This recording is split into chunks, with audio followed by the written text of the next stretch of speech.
Hare Krishna, Krishna Krishna, Hare Hare, Hare Rama, Hare Rama, Rama Rama, Hare Hare.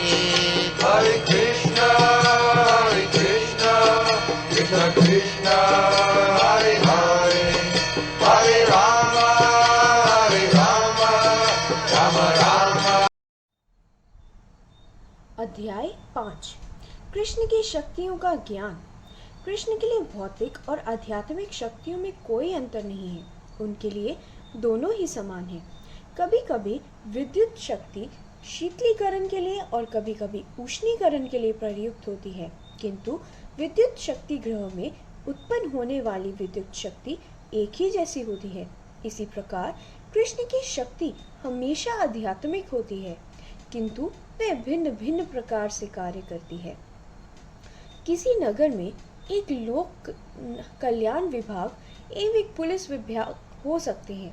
प्रशासन की दृष्टि में दोनों एक से ही हैं, क्योंकि दोनों ही प्रशासन के सहायक अंग हैं, किंतु व्यक्ति के लिए दोनों ही भिन्न भिन्न प्रकार की सेवा करते हैं।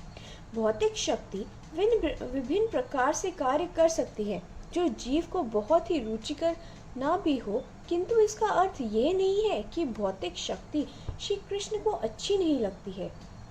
ये उतनी ही महत्वपूर्ण है जितनी कि आध्यात्मिक शक्ति, किंतु भौतिक शक्ति बद्ध जीवात्मा को दंडित करने में लगाई जाती है। जैसे पुलिस विभाग अपराधियों को दंडित करने में काम करता है। ब्रह्म संहिता में इस बात की पुष्टि की गई है कि कृष्ण की शक्ति सदैव आध्यात्मिक होती है, किंतु कर्म के विभिन्न क्षेत्रों में वे विभिन्न प्रकार से कार्य करती है।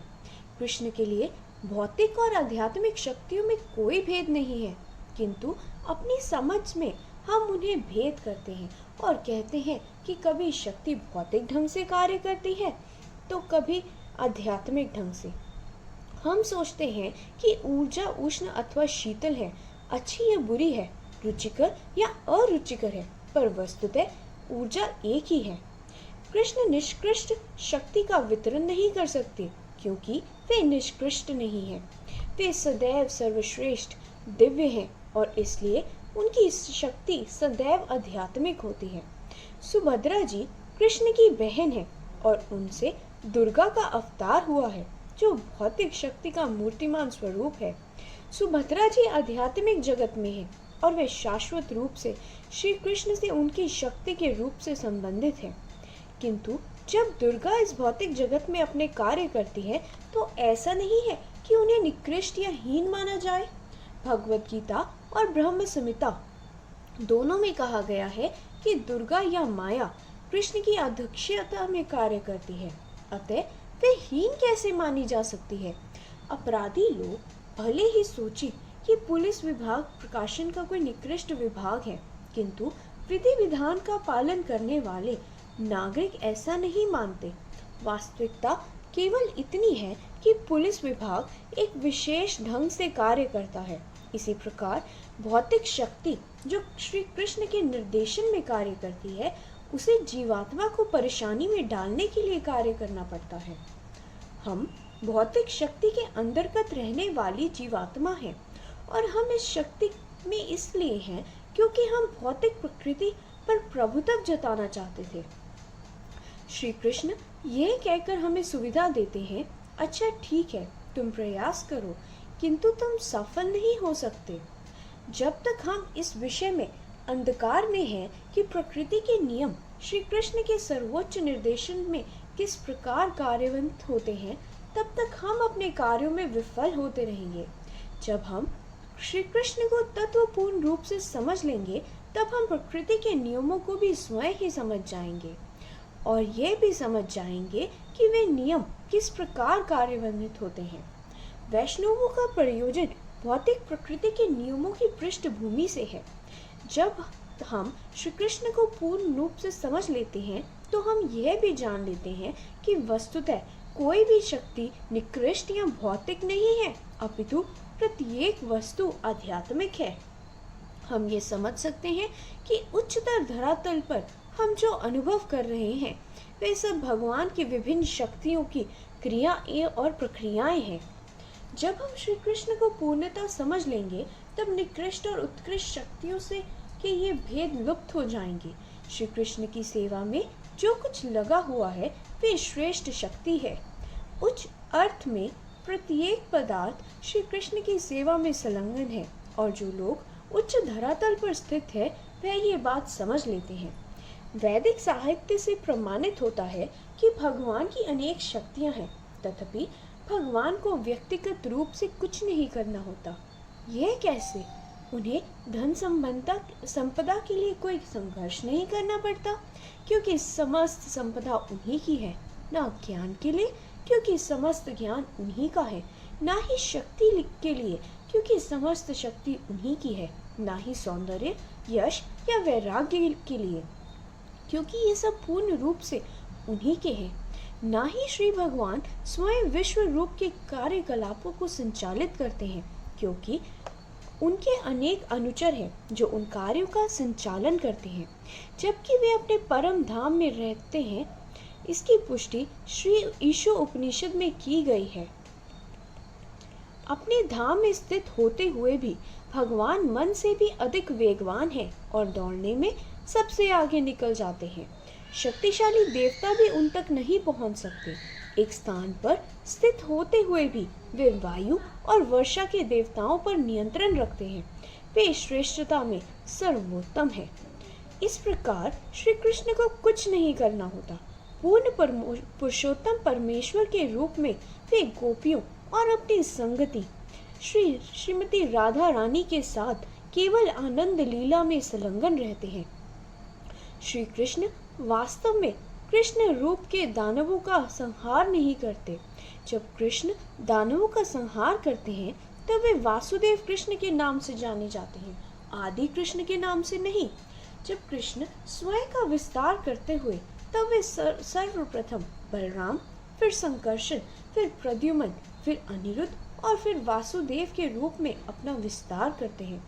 वासुदेव के रूप में वे मथुरा और द्वारका में कार्य करते हैं, किंतु अपने आदि कृष्ण रूप में वे वृंदावन में ही रहते हैं। ये बात असमंजस में डाल देने वाली लगती है। यहाँ तक कि बंगाल की एक महान उपन्यासकारियों में से एक व्यक्ति भ्रम में पड़ गया और उसने सोचा कि वृंदावन में श्री कृष्ण, द्वारका के श्री कृष्ण और मथुरा के श्री कृष्ण तीनों भिन्न व्यक्ति हैं। किंतु यदि हम कृष्ण के विस्तार के तत्व को जान लें तो ये समझना कठिन नहीं है कि श्री कृष्ण वास्तव में एक ही है। श्री कृष्ण वही है और अद्वितीय है, किंतु वे अपने को कोटि कोटि रूपों में विस्तृत कर सकते हैं। ये सब आनंद के लिए होता है। श्री कृष्ण भागवत गीता के 10वें अध्याय में अर्जुन को अपने विभिन्न रूपों को इस प्रकार समझाते हैं। उच्चे श्रवस्व रामा विधि मामृत शोभृतम एरावत गजेंद्र आना नाराना च नराधिपम आयुधाना महाव्रजम धेनु नमासिमम कामधुकम प्रजनशासिम कंदर्प सर्पा नामासिम वासुकी। हे अर्जुन, घोड़ों में सागर के अमृत से उत्पन्न उच्च श्रवा नाम का घोड़ा और गजराजों में एरावत नामक हाथी और मनुष्य में राजा मुझको ही जानो। मैं शास्त्रों में वज, गायों में पर्याप्त दूध देने वाली कामधेनु, शाक्त्रोत रीति से संतान को उत्पन्न करने वाले कामदेव और सर्पों में सर्पराज वासुकी हूँ। भगवान कृष्ण इसी अध्याय में आगे इस भौतिक सृष्टि में अपने महान विभूतियों की गणना करते हैं और बताते हैं कि उनमें से प्रत्येक शक्ति किस प्रकार उनका प्रतिनिधित्व करती है। इन विभूतियों का सविस्तार वर्णन करते हुए अंत में वे निष्कर्ष देते हैं, अथवा बहु नैतन की ज्ञातेन तरवाजुन विष्ट भया हिमद कृतन सन्मिकाशन स्थितो जगत। किंतु हे अर्जुन, इस सारे विशद ज्ञान की क्या आवश्यकता है? मैं तो अपने एक अंश मात्र से संपूर्ण ब्रह्मांडों में व्यापक होकर इसको धारण करता हूँ। इस प्रकार हम भौतिक जगत का अस्तित्व कृष्ण के एक पूर्ण अंश पर टिका है। यदि कृष्ण इस ब्रह्मांड में प्रविष्ट न हुए होते तो इस ब्रह्मांड का अस्तित्व ही न होता। इस प्रकार जब तक आत्मा, जो कृष्ण का एक लघु अंश है, इस शरीर में प्रविष्ट होती है, यह शरीर अस्तित्व में नहीं रह सकता। जैसे ही ये आत्मा शरीर को छोड़ देता है, वैसे ही ये शरीर तुरंत व्यर्थ हो जाता है। जब कृष्ण पदार्थ में प्रवेश करते हैं, तब पदार्थ का कुछ मूल्य हो जाता है। यह तथ्य एक सूक्ष्म परमाणु और महान ब्रह्मांड दोनों के लिए समान रूप से सत्य है। चूंकि भगवान श्री कृष्ण की विभूतियाँ इतनी महान है, हमें यह जानना है कि उनका आनंद स्वादन भी हमारे आनंदोपभोग से कहीं बड़ा है। हमें ये समझने का प्रयत्न करना है कि कृष्ण किस प्रकार के आनंद का आस्वादन पसंद करते हैं। प्रत्येक व्यक्ति जानता है कि भगवान महान है और इससे हमें यह निष्कर्ष निकाल सकते हैं कि उनका आनंद स्वादन भी महान है। इस विषय में स्वरूप दामोदर गोस्वामी ने एक श्लोक लिखा है कि यद्यपि राधा कृष्ण की प्रणय लीला एक साधारण भौतिक प्रेम व्यवहार जैसी दिखती है, किंतु वस्तुतः ऐसी बात है नहीं। श्रीमती राधा रानी कृष्ण की आह्लादिनी शक्ति हैं। वेदांत सूत्र में परम सत्य को आह्लादिनी शक्ति का सदा आनंद स्वादन करते हुए बताया गया है। जब हम आनंद का उपभोग करना चाहते हैं तो हम इसे केवल अकेले नहीं कर सकते, हम अपने मित्रों या परिवार की संगति में आनंदित होते हैं। मैं एक कमरे में अकेला बोल सकता हूँ किंतु यदि मैं उस कमरे में अन्य लोगों के सामने बोलूं तो मेरा आनंद बढ़ जाता है। आनंद का अर्थ है कि अन्यों की उपस्थिति हो। इसलिए परम सत्य श्री कृष्ण, जो सदैव स्वतः अपने आनंद में मगन रहते हैं, अनेक रूपों में विस्तृत हुए हैं। हम कृष्ण के विभिन्न अंश हैं और हमारी सृष्टि उन्हें आनंदित करने के लिए की गई है। मुख्य आह्लादिनी शक्ति श्रीमती राधा रानी है, अतः राधा कृष्ण सदा साथ होते हैं। भौतिक जगत बहिरंगा शक्ति माया से संचालित होता है, जबकि आध्यात्मिक जगत अंतरंगा शक्ति श्रीमती राधा रानी के द्वारा संचालित होता है। हम प्राय श्रीमती राधा रानी से प्रार्थना करते हैं क्योंकि वे कृष्ण की आह्लादिनी शक्ति हैं। कृष्ण शब्द का अर्थ है सबको आकर्षित करने वाला, किंतु श्रीमती राधा रानी इतनी महिमाशालिनी है कि वह श्री कृष्ण को भी आकर्षित करती हैं। यदि कृष्ण हमेशा सबके लिए आकर्षक हैं और राधा रानी कृष्ण के लिए आकर्षक है, तो हम श्रीमती राधा रानी की स्थिति की कल्पना कैसे कर सकते हैं?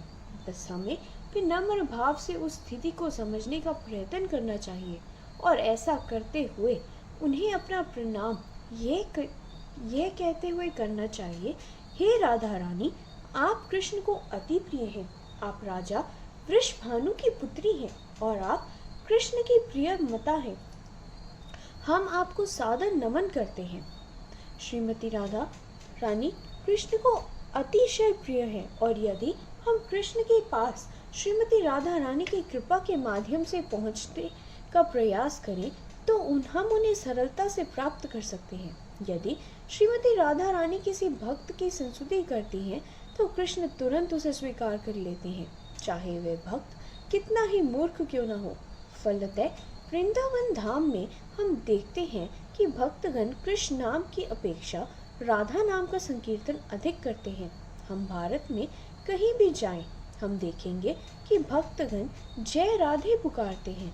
हमें श्रीमती राधा रानी की उपासना में अधिक रुचि रखनी चाहिए, क्योंकि हम कितने भी पतित क्यों ना हो, यदि किसी प्रकार हम श्रीमती राधा रानी को प्रसन्न कर ले तो हम श्री कृष्ण को बहुत सरलता से समझ सकते हैं। यदि हम तर्क की प्रक्रिया से श्री कृष्ण को समझने का प्रयास करेंगे तो हमें कई जन्मों तक चिंतन करना पड़ेगा, किंतु यदि हम भक्तिमय सेवा का आश्रय लें और केवल श्रीमती राधा रानी को प्रसन्न करने का प्रयास करें तो श्री कृष्ण का साक्षात्कार सरलता से हो सकता है। श्रीमती राधा रानी इतनी महान भक्त हैं कि वे श्री कृष्ण तक हमें पहुंचा सकती हैं। स्वयं श्री कृष्ण भी श्रीमती राधा रानी के गुणों को नहीं समझ सकते। वे श्रीमती राधा रानी को समझने में विफल हो जाते हैं क्योंकि वे अत्यंत महान हैं। श्रीमती राधा रानी को समझने के लिए श्री कृष्ण ने वास्तव में उनकी स्थिति का अंगीकार किया। श्री कृष्ण ने सोचा, यद्यपि मैं सब दृष्टिकोण से परिपूर्ण हूँ, तथापि मैं राधा रानी को नहीं समझ पाता। ऐसा क्यों है? इस तथ्य ने श्री कृष्ण को राधा भाव स्वीकार करने के लिए बाध्य कर दिया और इसी कारण से वे भगवान श्री चैतन्य महाप्रभु के रूप में प्रकट हुए। भगवान श्री चैतन्य महाप्रभु स्वयं कृष्ण हैं, किंतु वे श्रीमती राधा रानी के भाव को स्वीकार किए हुए श्री कृष्ण हैं। श्रीमती राधा रानी सदैव कृष्ण वियोग का अनुभव करती हैं और इसी प्रकार राधा भाव में स्थित श्री चैतन्य महाप्रभु भी इसी वियोग का अनुभव करते थे। इतना ही नहीं, जो भक्त भगवान श्री चैतन्य की शिक्षाओं का पालन करते हैं, उन्हें भी विरह भाव का अनुभव करके उसका आनंद स्वादन करना चाहिए, मिलन भाव का नहीं। श्री चैतन्य महाप्रभु के शिष्यगण अत्यंत उच्च आध्यात्मिक भूमिका पर स्थित सर्वगुण संपन्न गोस्वामियों ने कभी नहीं कहा, मैंने कृष्ण के दर्शन किए हैं, अपितु वे प्रेम रुद्ध कंठ से निरंतर कहते रहे, कहाँ है श्रीमती राधा रानी, कहाँ है ललिता, विशाखा और वृंदावन की अन्य गोपियां।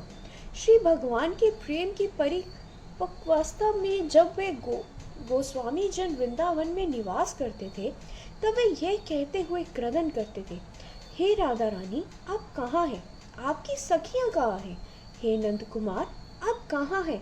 इस प्रकार वे कृष्ण की खोज करते थे। उन्होंने कभी यह नहीं कहा, मैंने गत रात्रि को श्री कृष्ण को गोपियों के साथ नृत्य करते देखा। कोई परिपक्व भक्त इस प्रकार के दावे नहीं किया करता। ऐसा तो वही करता है जो सभी बातों को बहुत हल्के ढंग से लेता है। कुछ लोग समझते हैं कि वे राधा कृष्ण इतने सस्ते हैं कि प्रत्येक रात्रि को देखे जा सकते हैं, किंतु यह उन षट गोस्वामियों की शिक्षा नहीं है जो रोते हुए सदा कृष्ण की खोज किया करते थे। हे राधा रानी, आप कहाँ हैं? आप कहाँ हैं? हे कृष्ण, आप कहाँ हैं? क्या आप गिरि गोवर्धन के निकट हैं? क्या आप यमुना के तट पर हैं? इस प्रकार वृंदावन के समस्त भूभाग में ये गोस्वामी जन क्रंदन करते हुए पागलों की भांति श्री राधा कृष्ण की खोज किया करते थे। हमें गोस्वामियों का अनुगमन करते हुए इस प्रकार श्री राधा कृष्ण की खोज करनी चाहिए। वृंदावन हमारे हृदय में है और हम उनकी खोज वही करनी चाहिए। श्री चैतन्य महाप्रभु ने इसी मार्ग की स्तुति की है। विरह भाव में उपासना करने की विधि। कृष्ण वियोग का अनुभव करते हुए भगवान श्री चैतन्य महाप्रभु स्वयं समुद्र में कूद पड़ते थे। कभी कभी वे रात्रि के घने अंधेरे में अपना निवास छोड़कर चले जाते थे। कोई नहीं जान पाता था कि वे कहाँ चले गए, किंतु प्रति क्षण वे श्री कृष्ण की खोज में रहते थे। इसी प्रकार यह उचित नहीं है कि हम राधा कृष्ण की प्रणय लीला से इस तरह आनंद उठाएं, जैसे दर्शक गण एक तमाशे को देखकर आनंद उठाते हैं। हमें राधा कृष्ण के वियोग का अनुभव करना चाहिए। हम जितना ही अधिक विरह अनुभव का करते हैं, उतना ही हमें आध्यात्मिक क्षेत्र में अपने को आगे बढ़ाते हुए समझना चाहिए। अपनी भौतिक इंद्रियों से हम कृष्ण को नहीं देख सकते, उनका नाम तक नहीं सुन सकते। हम उनकी अनुभूति का प्रारंभ तब तक कर सकते हैं जब तक हम भक्ति मार्ग में आगे बढ़ें। वे भक्ति में सेवा जिह्वा से आरंभ होती है, पांवों, आंखों या कानों से नहीं। जिह्वा का उपयोग इस मंत्र के जप कीर्तन और कृष्ण का प्रसाद ग्रहण करने के लिए होना चाहिए। हरे कृष्णा कृष्ण कृष्ण हरे हरे, हरे राम राम राम हरे हरे। इस प्रकार जिह्वा के दो कार्य हैं और इस प्रकार से इसका उपयोग करके हम कृष्ण का साक्षात्कार कर सकते हैं। हम अपने भौतिक नेत्रों से कृष्ण को नहीं देख सकते, ना हम अपने भौतिक कानों से उनके बारे में सुन सकते हैं, ना ही अपने हाथों से उन्हें छू सकते हैं। किंतु यदि हम अपनी जिह्वा को उनकी सेवा में लगा दें, तो वे स्वयं को यह कहते हुए प्रकट कर देंगे, मैं यहाँ हूँ। हरे कृष्ण का यह कीर्तन भौतिक प्रकृति की लपलपाती अग्नि को बुझा देता है। नीचे उद्धृत गुरुदेव की स्तुति का भी यही तात्पर्य है। श्री गुरुदेव कृपा सिंधु से आशीर्वाद प्राप्त करते हैं। जिस प्रकार वन में लगी ताव अग्नि को शांत करने हेतु बादल उस पर जल की वर्षा कर देते हैं, उसी प्रकार श्री गुरुदेव भौतिक जगत की धधकती अग्नि को शांत करके भौतिक दुखों से पीड़ित जगत का उद्धार करते हैं। मैं शुभ गुणों के सागर ऐसे श्री देव के चरण कमलों में सादर नमस्कार करता हूँ। इस भौतिक संसार की तुलना प्राय दावानल से की जाती है, जो स्वतः भड़क जाती है। कोई नहीं चाहता कि वन में आग लगे, किंतु प्राय बिजली गिरने, रगड़ उत्पन्न होने, असावधानी या किसी अन्य कारण से तुरंत आग लग ही जाती है। इस प्रकार यह भौतिक संसार उनके ज्वलंत समस्याओं की आग से घिरा हुआ है। प्रत्येक व्यक्ति यहाँ शांति पूर्वक रहना चाहता है, किंतु परिस्थितियाँ कुछ ऐसी बन जाती हैं कि वे किसी के लिए भी शांति से रहना संभव नहीं हो पाता। हम वस्तुस्थिति से सामंजस्य स्थापित करने के लिए कई प्रकार से घोर संघर्ष करते हैं, किंतु प्रकृति के नियम इतने क्रूर और भयावह हैं कि हमारी आशाओं और योजनाओं के बावजूद भी इस भौतिक जीवन की समस्याओं की भीषण अग्नि विद्यमान ही रहती है। उदाहरण के लिए इस शताब्दी में हमने युद्ध की अग्नि को शांत रखने का प्रयत्न किया है, किंतु ये संभव नहीं हो सका है। प्रथम विश्व युद्ध हुआ और तब द्वितीय महायुद्ध को रोकने के लिए एक महाराष्ट्र महासभा बनाई गई, किंतु उसके प्रयत्नों के बावजूद भी द्वितीय महायुद्ध होकर रहा। अब युद्धों को रोकने के लिए एक संयुक्त राष्ट्र संघ बना है, किंतु विद्यमान मिस्र, पाकिस्तान और अन्य देशों में युद्ध हो रहा है। कोई भी तीसरा विश्व युद्ध नहीं चाहता, किंतु वह निकट ही दिखाई देता है। ये संभव नहीं है कि वन की भीषण आग को बुझाने के लिए अग्नि संयंत्र या पानी की बाल्टियां लेकर कुछ मनुष्य भेजाएं। धू-धू करके जलती हुई जंगल की आग को बुझाने के लिए प्रचुर जल राशि चाहिए। दूसरे शब्दों में दावानल को शांत करने के लिए ऐसा प्रबंध होना चाहिए जो मानवीय प्रयत्नों से परे हो। जब वन की अग्नि के ऊपर कृपामय मेघ हो और बादल फट जाए और वहां मूसलाधार वर्षा करे, तो वे धधकती अग्नि तुरंत शांत हो जाती है। जैसे बादल समुद्र में जल संचय करता है, उसी प्रकार गुरु महाराज श्री कृष्ण के कृपा सागर से जल संचित करते हैं और भौतिक जीवन की प्रचंड अग्नि पर वर्षा कराते हैं। इस प्रकार जो कृष्ण कृपा की वर्षा करते हैं वही गुरुदेव कहलाते हैं। वैदिक साहित्य में कहा गया है कि कृष्ण भावनामृत के दिव्य विज्ञान को समझने के लिए हमें समस्याओं की इस भीषण आग को बुझाने का ज्ञान प्राप्त करना चाहिए। वैज्ञानिक लोग, दार्शनिक लोग और अन्य सुरक्षित जन आग को बुझाने का घोर प्रयत्न कर रहे हैं, किंतु परिणाम में और बड़े से बड़े बम बनते दिखाई देते हैं। कर्मी अर्थात कर्म फल की आशा से काम करने वाले लोग इस आग को बुझाने या इस भौतिक जीवन का दयनीय दशा को सुधारने के लिए रात दिन दिल जान से अथक परिश्रम कर रहे हैं। ज्ञानी अथवा दार्शनिक लोग भी प्रयत्न कर रहे हैं, किंतु वे निराश हो चुके हैं और इसलिए घोषणा करते हैं ये संसार मिथ्या है। ऐसा सोचकर वे परमेश्वर के अस्तित्व में लीन होने का और इस प्रकार आग बुझाने का प्रयत्न करते हैं। ये उस सियार की भांति है जो एक अंगूर की बेली से कुछ अंगूर पाना चाहता है, किंतु जब वे सफल नहीं होता तो कहता है, ओह ये अंगूर तो खट्टे हैं। योगी और ध्यानी लोग उच्च यौगिक शक्ति प्राप्त करना चाहते हैं। वे महान से भी महानतर, सूक्ष्म से भी सूक्ष्मतर, लघु से भी लघुतर, गुरु से भी गुरुतर बनना चाहते हैं, किंतु ये पूर्ण रूप बालकों का खेल है। किसी भी भौतिक शरीर के साथ भौतिक जीवन की समस्याएं अवश्य ही रहेंगी। चाहे वे शरीर महान हो या तुच्छ, हल्का हो या भारी। इस प्रकार कोई व्यक्ति चाहे एक स्तर से दूसरे स्तर तक, कर्मी से ज्ञानी या दार्शनिक अथवा योगी या ध्यानी के स्तर तक पहुंच जाए, किंतु प्रत्येक स्थिति में उसे अंत में भक्ति के स्तर पर पहुंचना ही पड़ता है। यही यथार्थ विकास की प्रक्रिया है। भगवत गीता में इस प्रकार इसका संकेत किया गया है। बहुना जन्मान्ते ज्ञानवानमा प्रपद्यते वासुदेव सर्वमिति स महात्मा सुदुर्लभ। अनेक जन्म जन्मांतरों के बाद जिसे सचमुच ज्ञान होता है, वे मुझे समस्त कारणों का कारण जानकर मेरी शरण में आता है। ऐसा महात्मा अत्यंत दुर्लभ होता है। कृष्ण की शरणागति ही मूल बिंदु है, जीवन का वही लक्ष्य है, और भक्तगण जो कि संसार के बुद्धिमान लोग हैं, इस अवस्था को अविलंब ग्रहण कर लेते हैं। इसलिए श्री कृष्ण कहते हैं कि वे लोग बुद्धिमान हैं।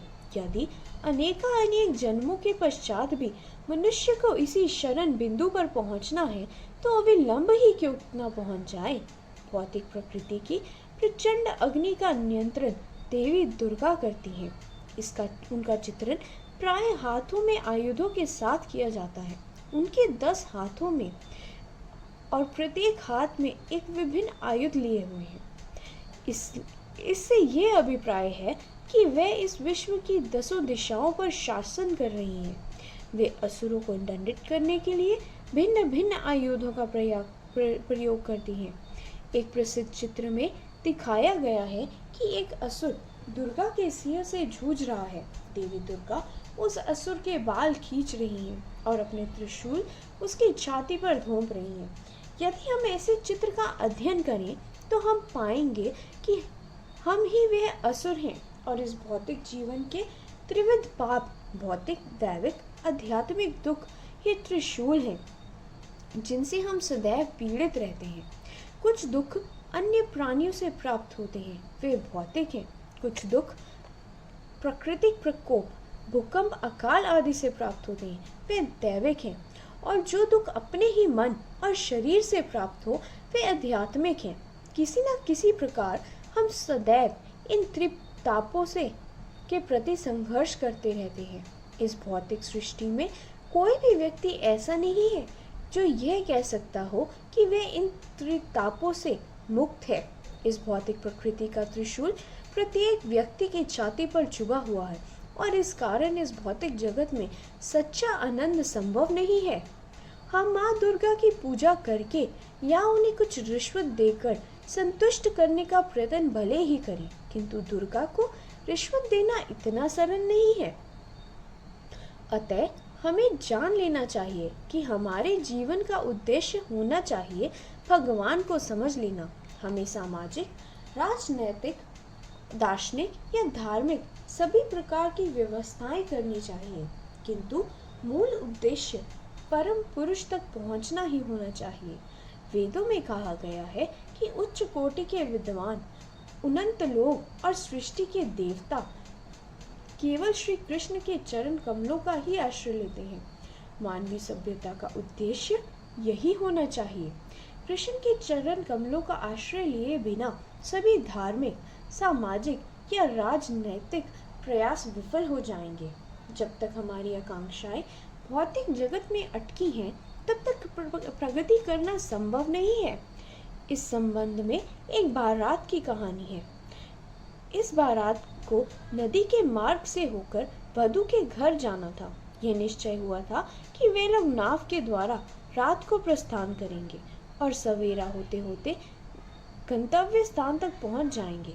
अतः रात्रि को भोजन के पश्चात बाराती लोग बहुत प्रसन्नता के साथ सुखपूर्वक नाव में बैठे और नाविकों को नाव चलाने की आज्ञा दी। चूंकि सभी बाराती बड़े आराम से बैठ गए थे और नदी की शीतल वायु बड़ी सुखद थी, वे रात को गहरी नींद में सो गए। सवेरे वे सब जल्दी जग गए, किंतु उन्होंने बड़े आश्चर्य से देखा कि नाव अपने गंतव्य की ओर एक पग भी आगे नहीं बढ़ी थी। यद्यपि नाविक लोग बड़े बलपूर्वक रात भर नाव खेते रहे थे।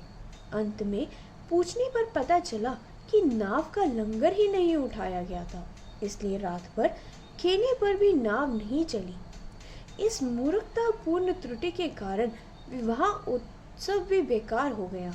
इसलिए हमारी वर्तमान सभ्यता एक त्रुटिपूर्ण सभ्यता है, क्योंकि भले भटकते नेता लोग आसक्ति का लंगर उठाना भूल गए हैं, अपितु लंगर को और भी दृढ़ता से स्थापित किया जा रहा है, क्योंकि उन्होंने सामाजिक व्यवस्था को इंद्रिय तृप्ति वाले इस सामाजिक और राजनीतिक ढांचे की चर्चा भागवत गीता के इस प्रकार की गई है।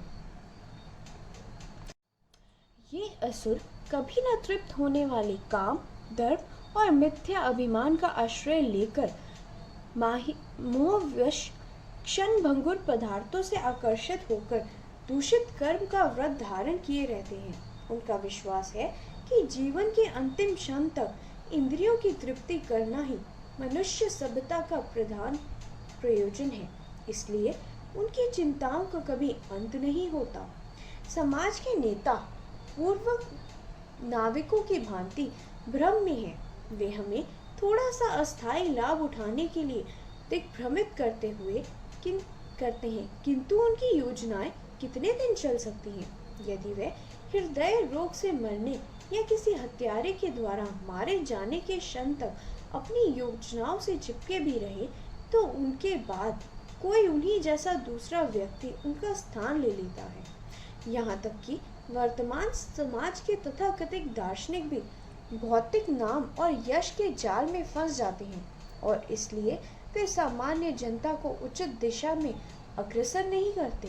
इस प्रकार जीवन का लंगर इंद्रिय तृप्ति के लिए अज्ञान के जल में गहरा गड़ा रहता है, और हमारी तथाकथित सभ्यता का एक कुंठित जलाशय में सड़ती रहती है। चूंकि हम गति मान नहीं रहते हैं, इसी के कारण हम सदा समस्यापूर्ण जीवन की उस बंदरगाह में पड़े रहते हैं।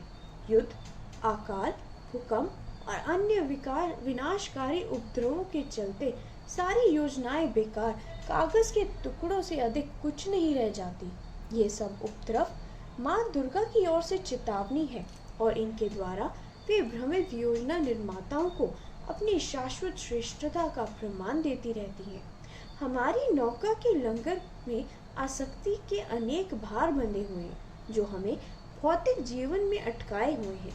आध्यात्मिक तथ्यों को ना जानने के कारण भौतिक शरीर के प्रति हमारी आसक्ति, शारीरिक संबंधों के कारण संबंधियों से हमारी आसक्ति, जन्मभूमि और भौतिक संपत्ति के प्रति हमारी आसक्ति, भौतिक विज्ञान के प्रति हमारी आसक्ति, सच्चा उद्देश्य जाने बिना धार्मिक विधि विधानों के प्रति हमारी आसक्ति, यही सब मनुष्य की नाव का लंगर भव सागर में डाल देती है। भगवान कृष्ण ने गीता में एक सुदृढ़ मूल वाले बरगद के वृक्ष का उदाहरण देकर हमें इस आसक्ति से सदा के लिए छुटकारा पाने का उपाय बताया है।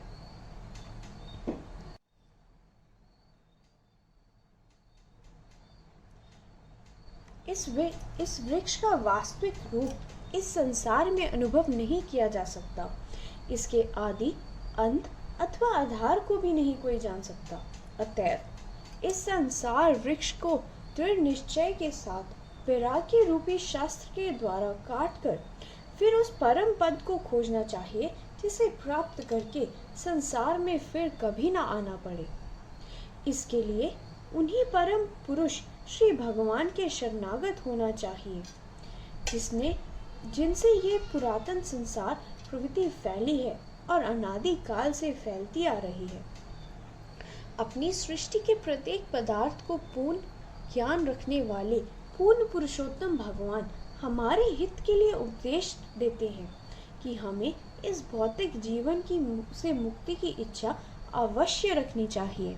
हमें प्रत्येक भौतिक पदार्थ से स्वयं को अनासक्त कर लेना चाहिए। इस घाटे के सौदे का सर्वोत्तम उपयोग करने का सर्वश्रेष्ठ उपाय यही है कि हम अपने भौतिक जीवन को निरंतर श्री कृष्ण के संदेश, उनके नाम और भक्तों के साथ जोड़ते हुए 100% आध्यात्मिकता से ओतप्रोत कर दें। अतः प्रत्येक व्यक्ति जो साधारण रूप से भौतिक कामों में संलग्न रहता है, इस कृष्ण भावनामृत के आंदोलन से उच्चतम लाभ उठा सकता है। अन्य सभी आध्यात्मिक प्रयास भी कहीं न कहीं भौतिकता के कलमश में मिश्रित और प्रभावित होते हैं। केवल शुद्ध भक्तिमय सेवा ही समस्त दोषों से परे है।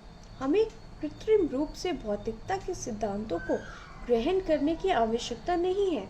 हमें केवल अपने मन को पूर्ण पुरुषोत्तम भगवान श्री कृष्ण के चरण कमलों में स्थित कर देना है। हरे कृष्ण।